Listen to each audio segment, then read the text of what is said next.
Yan, ito yung lagay ng panahon natin ngayon. Yan, hindi mainit. Hindi rin masyadong malamig. Yan, may mga tao.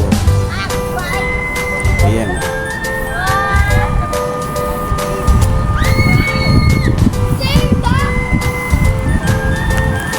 Ayan, may mga nangingisda doon, no?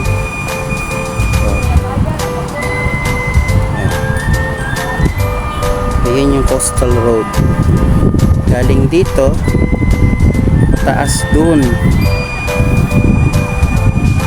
Oh, actually, di pa siya tapos, pero hopefully matapos siya within the target date of completion. So, konting kembot na lang yan, matatapos din yan. Isa rin yan sa mga solusyon ng gobyerno para maibsan ng traffic dito sa Davao.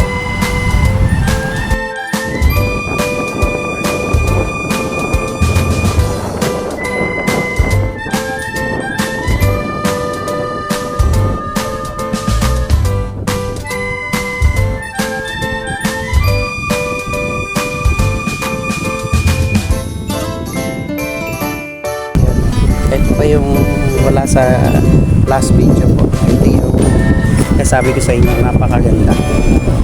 Ito na yung dagat talaga yun. Nakikita nyo, siyempre ingat-ingat lang din kayo dito. Gusto nyo mag-vlog, mag-video, ingat lang din kayo, baka mahulog ang cellphone ninyo. Iba pa naman sa inyo, hulugan. Yan. May mga nagbabike po, no? Yan, may mga lovebirds. Ayun talaga yung pinupuntahan natin dito. Baka makakita tayo ng lovebirds. Meron. Kaya magtotropa. Yan. So, nandun yun.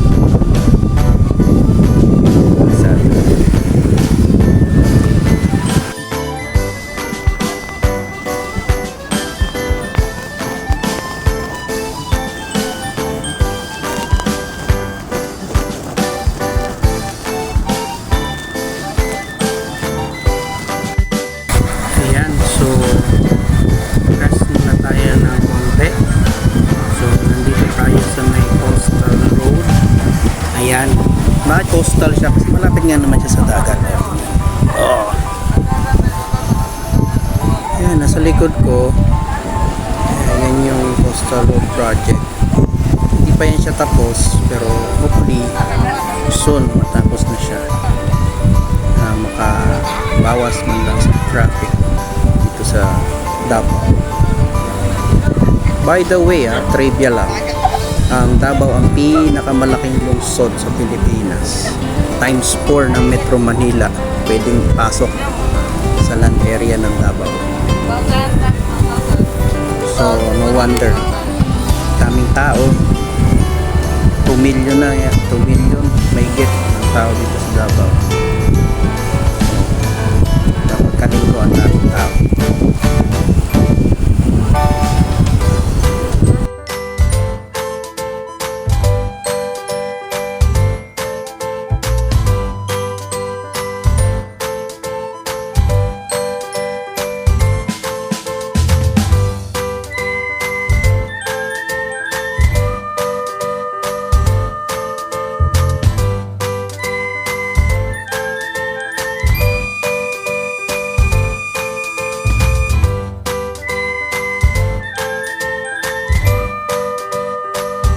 Yun lang para sa araw na ito.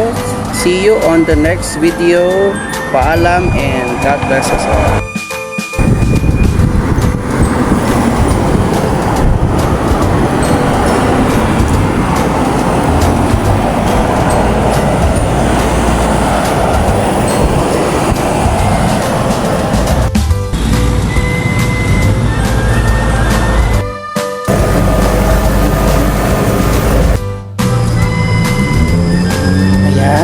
Order tayo ng ice coffee and konting donut.